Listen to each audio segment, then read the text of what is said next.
Hola, tudo bem? You're good? My name is Mark. I'm a Kenyan living in Lisbon, Portugal.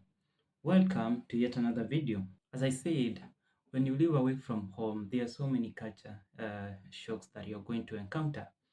And I encountered so many culture differences, and I felt that maybe I can share with you the culture differences between Kenya and Lisbon. This is my personal experience, all right? It might be a shock to me, but to some of you, it's not a shock. But to me, these are some of the cultures that I faced. They are like, I'm going to give you like 10 of them, but they are more than that. There are so many culture shocks. So I'm going to share the first 10. Number one. This was my major culture shock. In Europe, a big number of people do smoke, the smoking culture. I come from a country whereby it's not a big number of people which smokes. And I came here, I got surprised. In my country, mostly it's men who smoke, and it's not a big number. But when I came here, I was surprised. It's not just men, but women are even smoking more than men. And this was new to me. This was a new culture to me. In my country, if you are already and maybe you go around smoking, people will look you in with a different eye. They will be like, "What? You're doing that?" But here, I even like I feel as if women smoke more than men, and that was a culture shock. Like a big number of people here, provided you are above 18, like most of them they just get introduced to smoking culture. Yes, it's not everyone who smokes, but a big number. I even think it's almost half of the country or above half, all I don't know. Almost everybody smokes, and that was a big culture. And not just smoking, sometimes you'll see them smoking almost everywhere, at the streets, at the shopping mall, and uh, that was new to me. That was very new to me. Numero dos. Number two, it's alcohol. I think this one relates with smoking culture. Alcohol, I think, is one of the cheapest things that you can ever find here. When you go to do shopping, sometimes there are so many cheap liquors, there's so many cheap wines that a wine is being sold at roughly 2 euros, maybe even at least even at about 2 euros. And if you want to buy um, a 1 kg of maybe avocado, it's more than 3 euros. But alcohol, it's like one of the cheapest thing, and that was new to me. And the fact that it is new, the other reality that hit me is that I come from a culture where if you are found drinking alcohol, sometimes it seems as if you are lost. You are it's a big deal to us. Alcohol is a big deal, but here it's made even affordable, like everyone can afford. You go to buy wines, they are very cheap. And another thing is that when people are maybe 18, for us, you are used to that. Maybe you have tea or chai, we call it chai, or maybe you have juice. But here, you have your meal here, and next to you, it's a glass of wine or beer. This was very new to me, man. This was very, very new to me because in my country, alcohol is a big deal. Sometimes, okay, yes, we have cheap liquors, but people get addicted to alcohol to an extent they can't be able to even to work.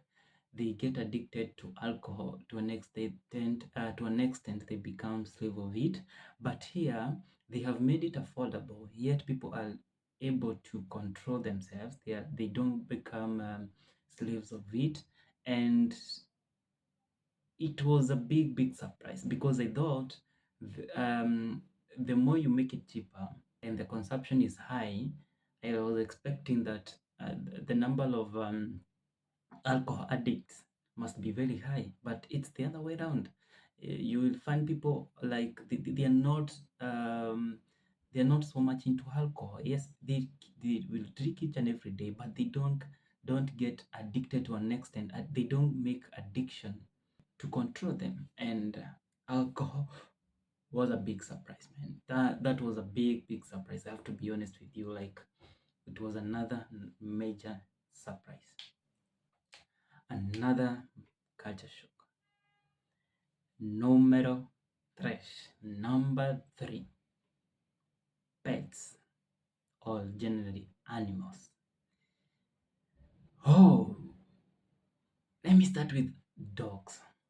Yes, I'm from a culture whereby sometimes when you walk, you walk in the street, you are tempted to hit a dog. I come from a culture whereby when you're walking in the street and you see a cat, you get tempted even to scare it, you know. And when I came here, the worst thing you can ever do is maybe hitting someone's dog, or try to like hitting someone's dog, and not just dog, even cats.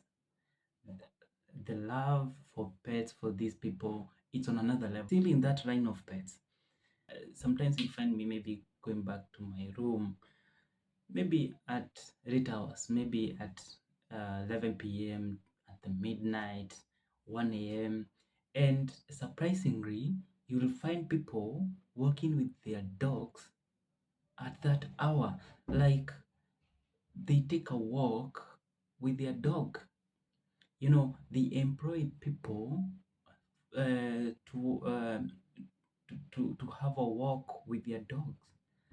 Like, they take it that serious. One day I was walking in the street and I saw someone with a baby walker, and it was not, I was expecting maybe there is a baby inside that walker. Surprisingly, it was a dog walker. Not just dogs, even cats. You will see someone walking in the street with a cat, having a unique bag, carrying the cat. That was a big surprise. And it's not just dogs, cats, but general animals. You'll find them even for a snake. If I see a snake in my country, it's either I run away or I ran after it, trying to kill it, trying to harm it and to hit it. But here, it's way different. If they find it, they will escort it to go to the bush or somewhere that it's safe. And that was very new. The love for animals or the love for pets in this country, this was a major culture shock. It's one of the major culture shock. Numero cuarto, number 4. It's how these people takes time to enjoy life. We only live once. When I came here, I had that mentality of it. You must focus in working. You hustle. That is what is always in our mind. That is my culture, the culture that I'm being raised on. That you have to think of where to get money and how to hustle. Like, generally, that's our culture. But when you come here, you've been your expectation are being lowered to a medium level. Like, you don't have to think money at all times. Yes, it's good to hustle, and they do hustle, but they take time to enjoy life. Like, they always have this slogan. Yes, You can't change yesterday. You can only plan for tomorrow, but live the moment. You know, for us, we have so many touristic areas, but we don't we don't take our time. We don't take time to enjoy ourselves. We don't go to these national parks. We don't go to the Indian Ocean, or we don't go to the beach. We have a beach in my country. We don't go to the parks. We have so many world parks. We have so many parks in my country. We have so many touristic areas in our country. But what we know in our country, touristic areas is only for tourists. Locals rarely, we rarely go for adventure. We rarely like take time to enjoy ourselves. And sometimes, if you maybe go like in a touristic area, you take your time to go to the ocean, and take time to enjoy your holiday. Sometimes you always have that mind, you're wasting money. But here, they take time, pesa ni za hutafutwa na kutumiwa. So it's something that was very new, and it helped me to enjoy every moment. Enjoy every moment that you have, because we only live once. And that was something that was a different culture, and I felt, yeah, mm, that's not a bad culture. So I truly like that culture. I truly love that culture. And yes, enjoy life.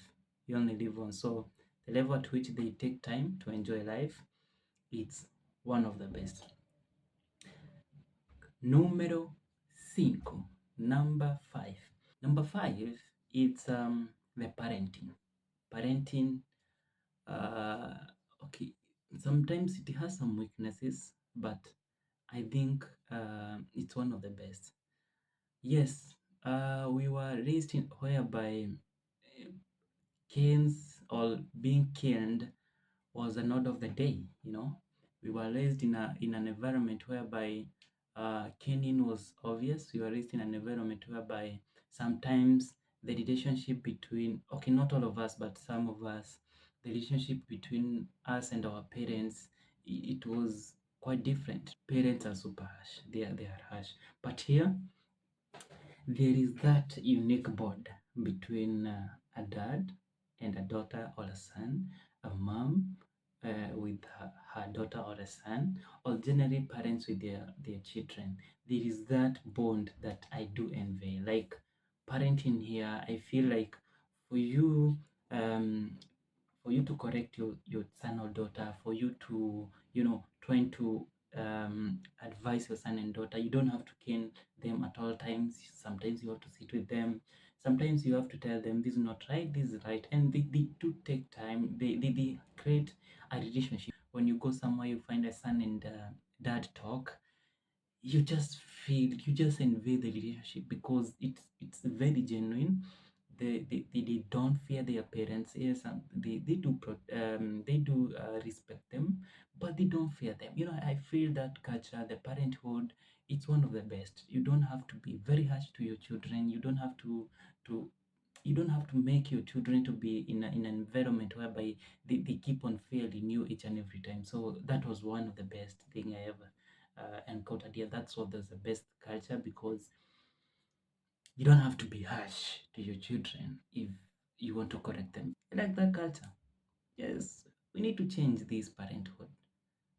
We need to change how we raise our children. Like, you don't have to be very harsh. You don't have to be, I don't have that anytime I go to my room, or anytime you go as a parent, when you go home, children will no longer speak. Children just feel you're raising them in a toxic environment. So parenting here, it's one of the best. And take time to enjoy with their families. They take time. You'll find a child playing football with the dad. You'll find them having good time. They go to the beach together. They'll go everywhere together. They'll go dinner together. They truly take time for their children. And sometimes our parents they have been too busy for us. They have been too busy to give us their time. Not all of us. We have good parents in Kenya who take time to be with their children, who take time to know how their children are, to know how their children are. But here it's on another level. Like, they take time, and I feel the fact that parents are so much close to their children, it helps even to deal with the mental issues of these children. When you are too close with your child, when you're close with your child, if they have any issues, sometimes it's very easy for them to tell them what they are going through, or anything that they have in their mind, or their mental health. I think it's not that bad, all right? And yes, we should change the parenting. Number 6. It's how these people like having personal space. How they do like people to respect their space. Here you have to respect people's space, and people mind their business. You can literally do anything, provided it is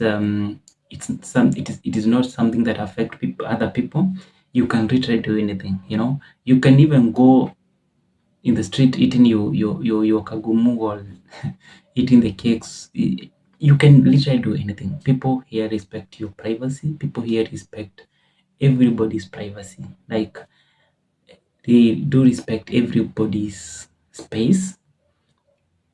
Trust me, there's no one who will intervene with your space. So, this culture, I look at it in two different ways, because here people mind their own businesses.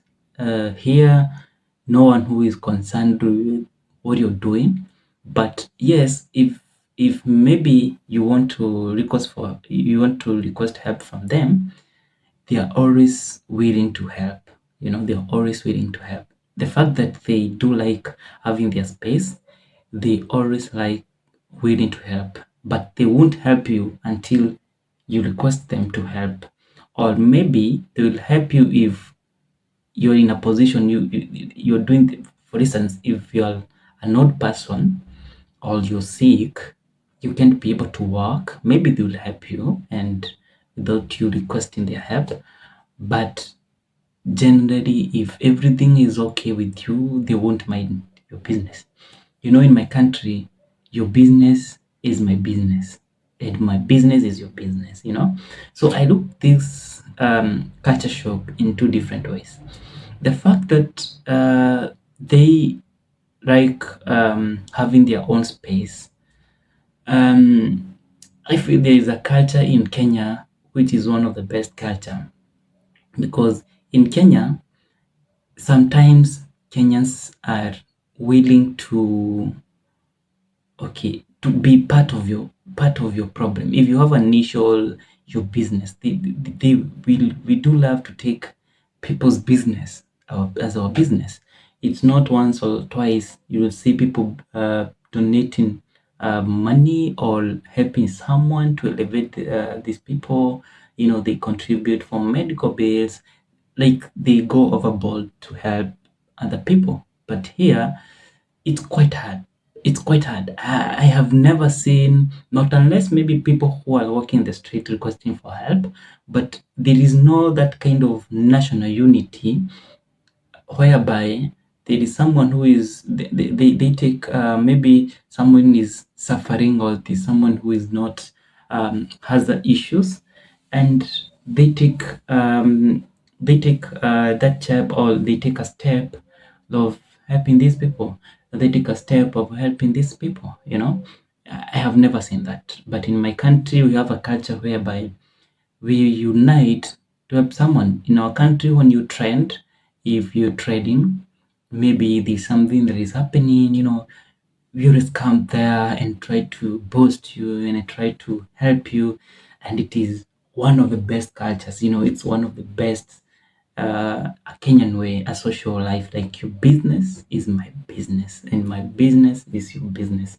The fact that some of us, when you go to the street and you're making a phone, people will even be concerned. When you tell, you make awkward calls, people will be there trying to listen to what your call is all about. But here, when people just have their earphones on, they just have their headphones on, they mind their business, and they don't even care whether you're calling phone or not. They don't even care what you're doing. All right. So it's a very, very different culture, and yeah, it's quite different. Numero set, number 7, it's religion. Um, Almost, I think 70% of Kenyans, or more than a half of Kenyans, you always find them, they are always in church, and that's one of the best. I think I don't have to change this culture because I'm in a new country. But here, yes, people do go to church. Most of them, they are Catholics, but we have so many religions here. But people here do not take religion or church to that level that we take it in our country. In our country, sometimes church has become a business. If you want to have a lucrative business, just start a church. If you are known, just start a church. And there is some of these pastors, they don't even have a calling. They just have a church, provided they just have a following, where I can go. That business booms. All right. So church here is not being taken. They don't take church as a business, and people don't take church as they are not so much into church. They're religious, yes, but they don't take church as serious as we do. In our country, we have so many ministries, we have so many churches. We have so many churches, I think more than schools. We have so many churches, so many of them, like countless. If we were to count the ministries, the church ministries that are in Kenya, which are being started day in, day out, I think it's like more than 500. I think. I don't know. I don't know the statistic. But here, there's not so many churches, and people do not go to church. That's a surprise. Like, people do not go to church.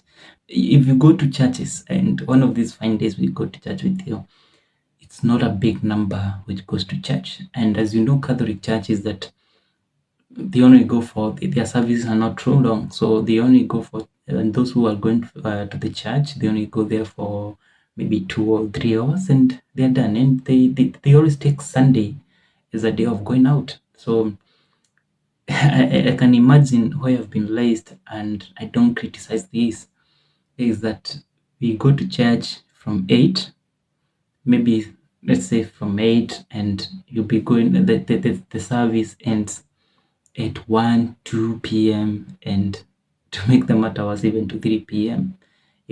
But here they don't do. I don't want to say that we are in a wrong culture. I don't want to say that they are doing right for them not going to church, because that's their culture and you have to respect their culture. But it doesn't mean that they don't go to church. They do.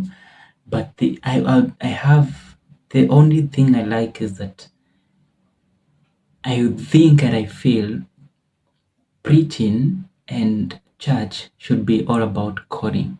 Should not be because you have followers, you assume that you're being called. Having followers or being known or being a celeb or a public figure is not an assurance that you're called. You have musicians who are gospel musicians, and they forget that their line is music and preaching is not maybe their line. Sometimes you can be present in all ministries. Even if you're a pastor, sometimes there are those pastors who are also blessed as musicians as well, but it's not an assurance that For you being a pastor, you can also be a musician. For you being a musician, you can be a pastor. Like, the point here is that it's not everybody who is preaching in my country is being called. But here, you don't just start a church, you don't just wake up and start a ministry, you don't just wake up and become a pastor. So here, they don't take religion how we take it. It's quite different, right? So I don't want to stick so much into this because this is a sensitive topic about the church, but is that the fact remains European people, they are not, these days they don't go to church that much, all right? Numero 8, number 8, it's the safety. I can't imagine that sometimes I go to the city, to the streets, and I can walk alone, even at midnight, at 1 a.m. I'll walk peacefully. Okay, there's some areas which are not that secure, and this, I'm speaking about Portugal. I'm very, very precise about Portugal because Portugal is one of the safest countries in the world. But that was a culture different. That was a culture shock. That I can walk around the street, um, calling someone or just operating my phone, and I don't have to fear that it might be snatched. Yes, I agree. You have to be very careful. You cannot leave your phone at the table and think that you find it there. There are some people who will steal it, but it's very rare for them to snatch it or pickpocket you, to snatch it from you.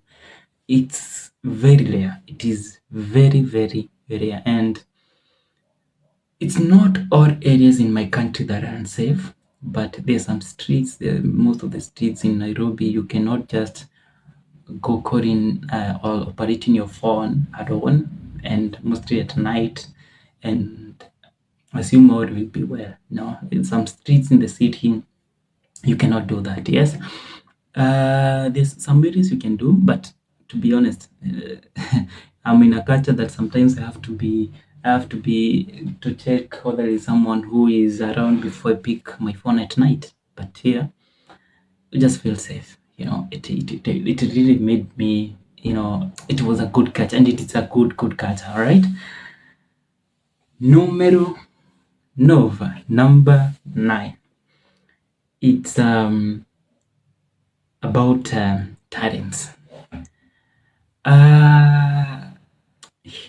If you have a talent in Kenya, maybe let's say you are a footballer, or let me say about marathon, because Kenya is good in long distance. We are good in Olympics.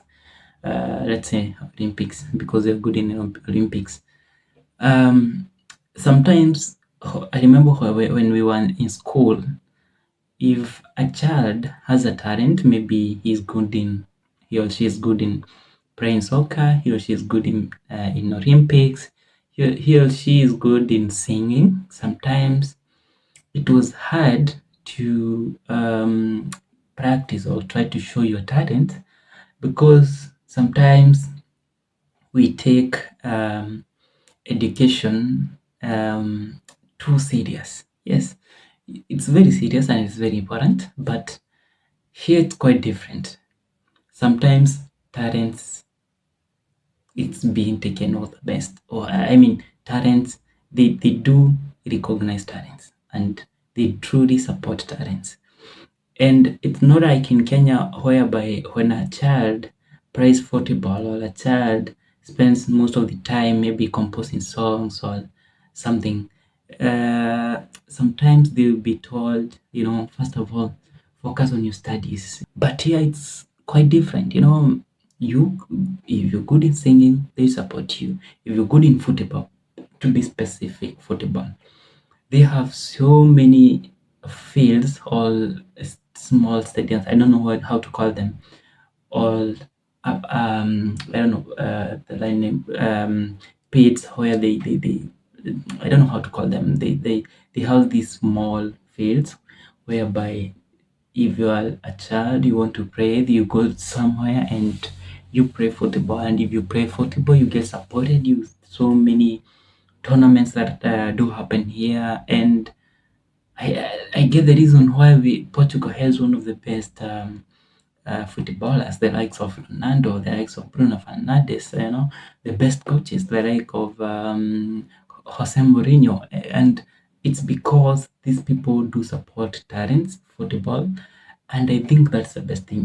We cannot be present in. It's not all of us will excel in academics. It's not all of us will excel in academics.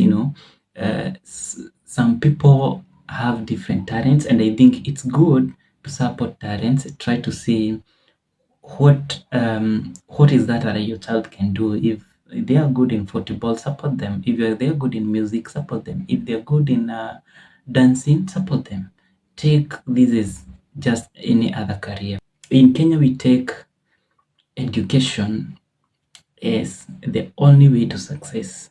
It's the only way to success, of which is not right. Yes, education is very, very important. Very, very important, because it is like an equalizer. It can help you to do so many things, but it's not it is not supposed to be how we take it. It's not a matter of life and death.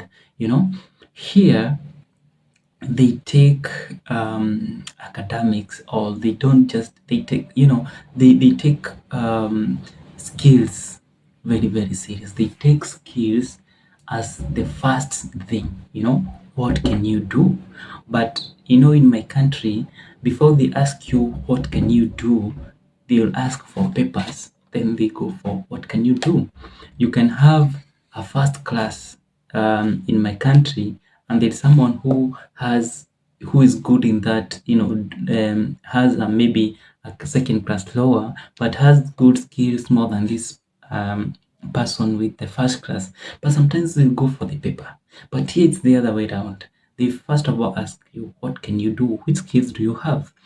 Then the second thing definitely will be papers. Yes, I agree. Papers are very important, and they are very important, but this is the point. The point is, first of all, what can you do? And that's the best thing I do, like here, like, what can you do? And what are you talented for? Like, what are you talented of? Which talent do you have? What can we support you with? And where can we give you the support? And yes, it's something that I do like, right? Number dash or number 10, it's politics. I come from a culture whereby politics is an order of the day. Campaign starts at the end of one campaign in my country. As we speak now, the president was elected like 2 years ago, 2022. And as I'm recording this video, it's 2024. And actually, he was elected on around 9th August 2022, and he got into office at around September. So it's like 2 years down the line. But campaigns are on the peak. He is working from the rooftops of the car. He started campaigning immediately after he got into office. He started giving promises soon after getting to the office. It's quite funny. But here, I came. They were conducting their elections this year around March. Funny enough, I expected that campaign season would be wow. It'll be like it will be dramatic, or they're going to do so many things, But March, even the week to election, you will not even know that there is an election. Their campaigns, they do their campaigns in town halls. They don't, when you come to Kenya during the campaign season, papers or posters are all over at the posters, like literally posters are all over, but here I couldn't see a lot of posters. There are just a few, and it is not, they don't take politics very serious. That's why I think there's no way you'll ever find these people fighting because of a politician, because they don't take politics. And funny enough, they even conducted the elections on Sunday, and it was very funny. I remember that day, I asked one of my Portuguese friend, like, "Did you vote?" And it was, "Oh my, we were supposed to vote today. I forgot." She even forgot that it was an election day, and hey, that doesn't happen in my country. We take election as serious as it is not even supposed to be, and that was quite different. So, this bonus culture shock, I shared it with you. Numero 11, number 11. 11 is that how pedestrians have right of way, and the transport system here, it's one of the best. Like, the first day I used to pass the road, I used to check right, left, and sometimes I would even, the driver would see me, they would stop, and I would stop for them to pass. They would stop for me to pass, and it's like, see when, and like, not see when they're like, the mood, it's like they're like, pass, and I'm like, pass, and we'll even spend sometimes, and I'm like, it's your turn to pass, and I have to pass because they can't pass if you're in a zebra crossing or in a crosswalk. They cannot pass if you there. No, okay, some of them, if you tell them and you insist that you want to pass, they will simply go, but majority of them will give you that right. It's your right of way. It's you that you're supposed, it's your turn to pass, and this was new. Sometimes I used to feel um uh, shy. I used to feel as if I'm not doing the right thing, because I would see a car from a distance, it's coming, and then it's quite far. And no, it's quite near, sorry. You see a car, it's almost at the crosswalk, and I am like somehow far from the crosswalk, like some few meters, not far away from the crosswalk. But they would even stop for me to pass, and I'm like, see, you would have passed before I pass, because I'm not that, at the crosswalk, and it is a culture that I have to adapt. That even if I see a car coming at a speed of 100 kilometers per hour, it will still simply stop for me. So you just have to walk without minding whether they are on the slow, in the slowest speed or the highest speed. I don't have to care. And this is a new culture, and and that um and that was funny. And another thing is that these transport, they do keep time. If you go to the train station or bus station, if it was supposed to come at 9 p.m. or 9:05, it will come at 9:05, and if it will be late, maybe 9:06, at most 9:07. If not that, they will have indicated at the map that there will be a delay at this time. And that was quite new. So I think this video has been one of the longest video, and thank you so much if you watched if you watched all of it, if you watched this, the last culture shock, thank you so much. Continue supporting me. I'll create more videos of this nature. I'll try to show you my life in abroad, and I'll share with you different culture. I'll show you how life is here, and see you soon. You can as well come here. You can as well emulate some cultures, and if some cultures are not that good to you, just have to ignore them. Some cultures are just having to ignore them here, but I do invest some of this culture. Just pick the positive culture, just pick good cultures, and apply them wherever you are. If you're a parent, create a goal up with your children. And until next time. ciao, ciao, bye. Actually, I'll be teaching you Portuguese. I'll be training my Portuguese language with you. So, adios or ciao means bye. See you later, I think means até logo. See you later, right? Ciao.